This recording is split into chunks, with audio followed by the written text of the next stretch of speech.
isso aí, campeão da redação, parte 2. Vamos falar um pouquinho sobre solidariedade, vamos tratar aí de um tema mais subjetivo, né? A gente falou de tantos temas concretos, objetivos aí durante o nosso ano. Vamos trabalhar com uma coisa um pouco mais etérea, digamos assim, que é a questão da solidariedade.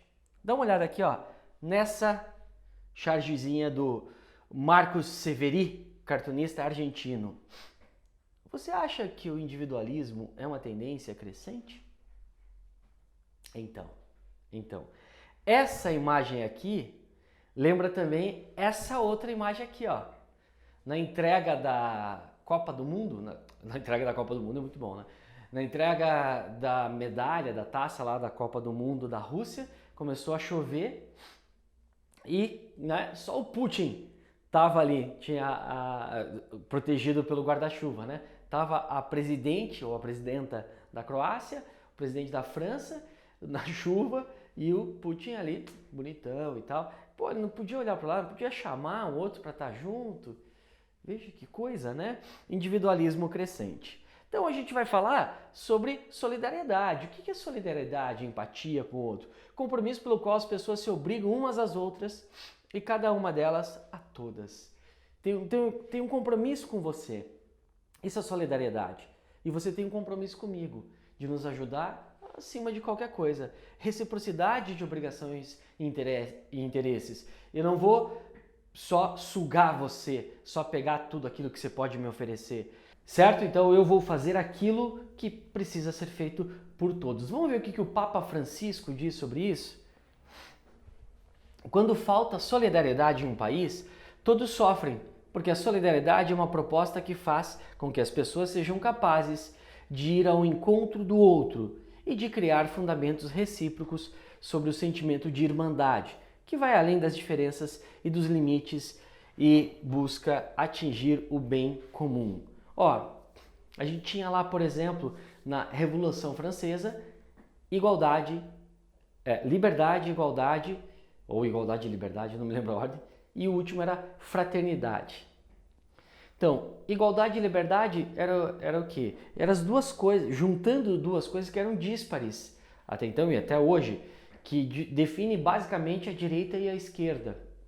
Uma das definições possíveis de diferença entre direita e esquerda é que a direita defende a liberdade, é o indivíduo acima de tudo, eu sou livre para fazer o que eu quiser, né? E eu arco com as consequências disso. A esquerda preza a igualdade, então você pode até sacrificar um pouco a liberdade em nome do bem comum, em nome do bem de todos, tá?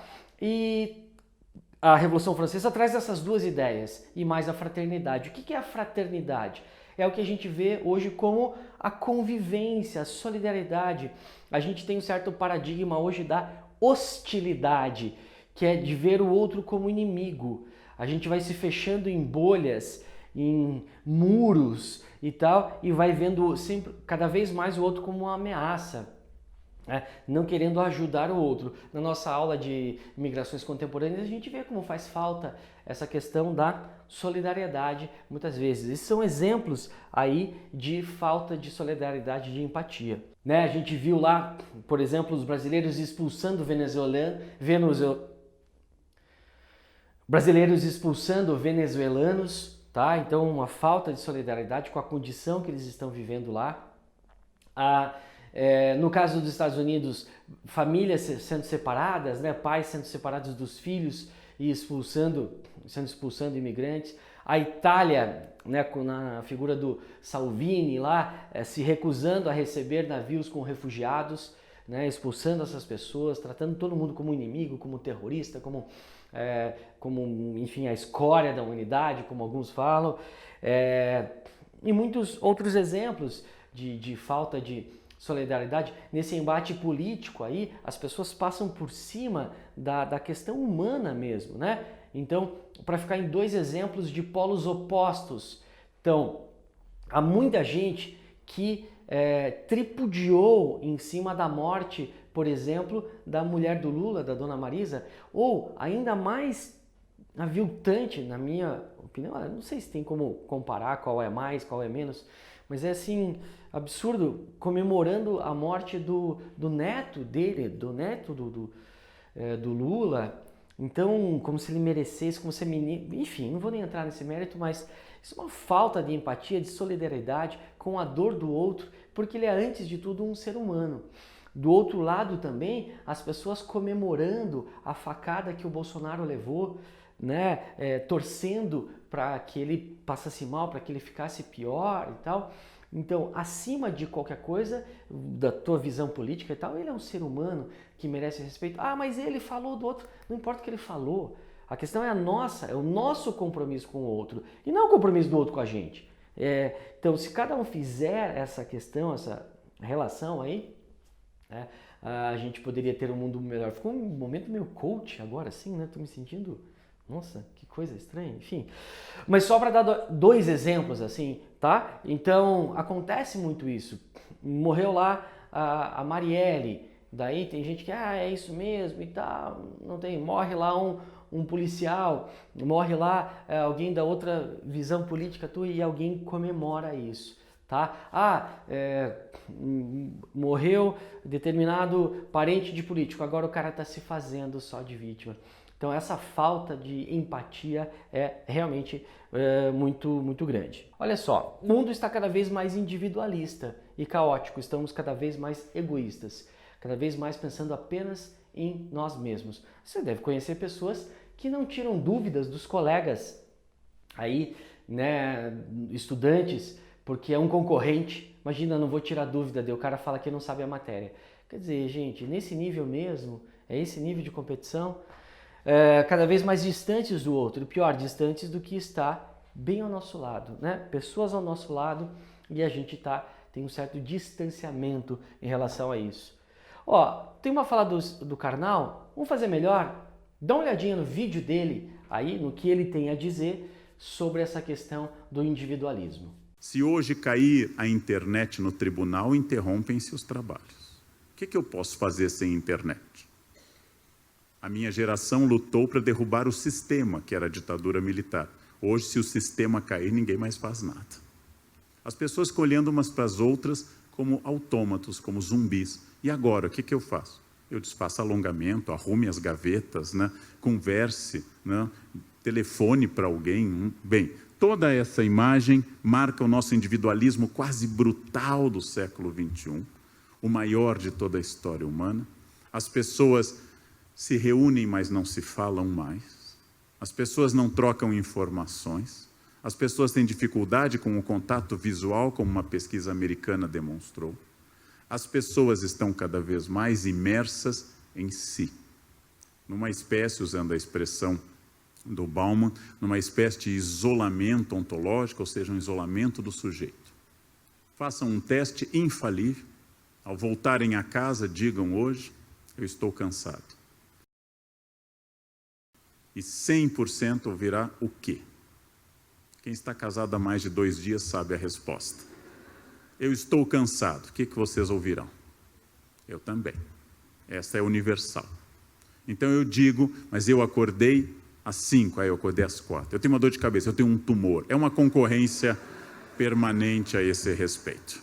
Ninguém ouve ninguém.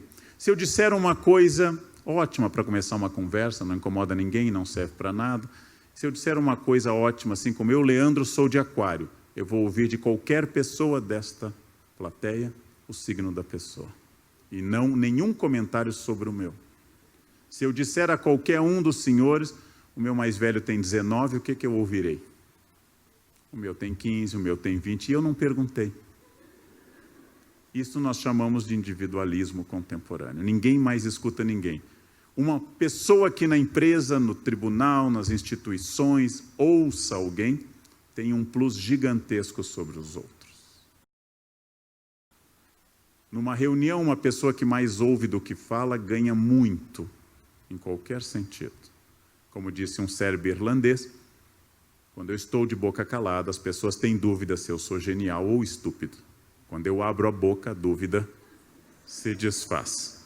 Logo, o silêncio é um aliado poderoso das pessoas. Reações bovinas. mais do que opiniões. Eu chego a lançar a ideia que vocês devam ouvir a pessoa com quem estão casados. Eu sei que é uma ideia muito ousada, é uma ideia muito à frente do tempo, mas ouvir de verdade, não balançando a cabeça como a gente faz, e não pensando em nada.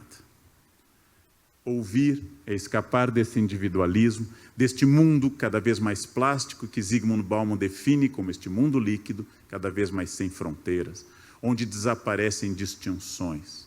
Desaparecem, por exemplo, pronomes de tratamento que ocupavam um bimestre na minha escola. Ainda que o corpo diplomático e o serviço judiciário sejam, talvez, os últimos locais em que pronomes de tratamento ainda tenham alguma importância, no mundo normal não tem mais. Meus alunos, no primeiro ano, me chamam de Lê, depois da segunda aula. Anos de estudo, título em cima de tudo, eu virei Lê, de uma intimidade OB. Né? Eles já entram, já estão totalmente... Tratamentos não existem mais. E às vezes você chama uma pessoa de 90 anos de senhora e ela diz, não, assim eu pareço velha. Vai parecer o quê? É curioso, né? A pessoa só quer saber de si mesmo, só quer falar das suas próprias relações, emoções e tal. Você ouve o outro e fala, eu sou melhor. Parece que é sempre uma competição. Enfim, a noção do outro está se perdendo. Da outra como preocupação sua e não como competição sua. Enfim, sugestões de tese para você. Falta de solidariedade pode ser deletéria para a vida em sociedade e para o psicológico do indivíduo. Daí você fala da vida em sociedade e do psicológico do indivíduo. Ou as raízes da falta de solidariedade encontram-se na sede de lucro, mas as consequências são para o indivíduo, tá? Causas e consequências. Então, duas possibilidades. Aqui dois efeitos, aqui causa e consequência.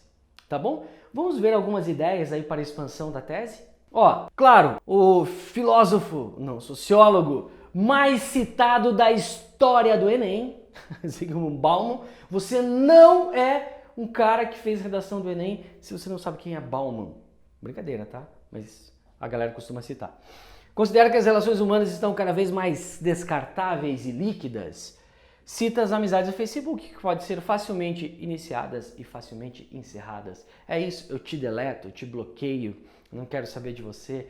Então, a relação não é plena, né? É uma relação superficial.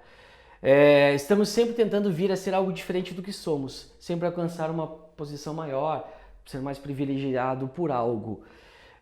A luta contra a fome e a desnutrição, por exemplo, tem como obstáculo a prioridade de mercado, a primazia pelo lucro, que reduziram o alimento sujeito à especulação. Né? A água, por exemplo, o saneamento, a água é um direito, né, que a pessoa tem, é um direito, mas não, ela tem que pagar pela água. Então é muito louco isso, né? Na aula da fome a gente viu como o mundo produz alimento suficiente para toda a humanidade. No entanto, muita gente passa fome. Por que isso? Porque tem uma relação de mercado muito maluca. Tem uma citação que certa vez, né, eu não sei se é completamente verdade isso, foi um professor meu que falou que levaram um índio de uma tribo bastante isolada, alguma coisa assim, para ele ver a Ceasa, Centro de Distribuição de Alimentos, né? E ele ficou impressionado com a quantidade de comida e tal, quanta fruta, quanta coisa. E daí na saída viu umas pessoas pegando comida no lixo. Ele olhou assim, mas por que essas pessoas estão pegando aqui? Por que não pegam lá? É uma pergunta tão óbvia, né? Tão idiota. E daí nos faz pensar sobre o que nós somos, né?